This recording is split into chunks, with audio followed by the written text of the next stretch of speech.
Angus MacFadyen, and I'm here at the Edinburgh Festival, the film festival this year, to, first of all, I'm presenting a film which I adapted and directed called Macbeth Unhinged, which is the Scottish play by Shakespeare brought to film in black and white in a modern day setting. I mean, I've directed a lot of plays before. I did a lot in the Edinburgh Fringe back in the 80s, but this was the first time I'd done a film.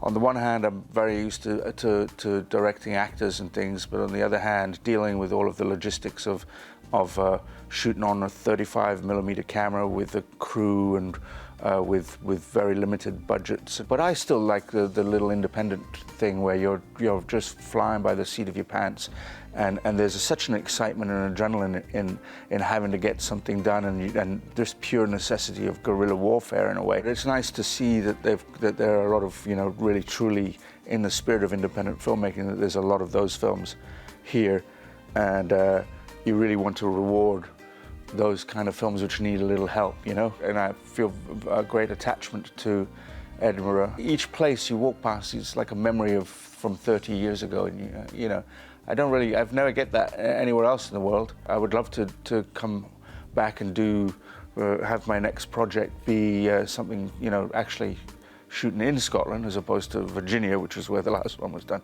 I also I have a sequel to Braveheart too, the Robert the Bruce story. Why haven't we told that? You know what I mean? Where's that movie? I've got a big budget version, which is probably 60 million, which the Templars are also in, because the Templars came and fought with the Bruce, and I've got the very low budget version, which is a whole different storyline. I've been working on them for quite a while, and I've been just honing it down, and I think, I've got to have something under my belt in the first place to show that I can direct, in order to gain the trust of people to make something like that. I mean, you've got to make it sweet enough for people to want to come here.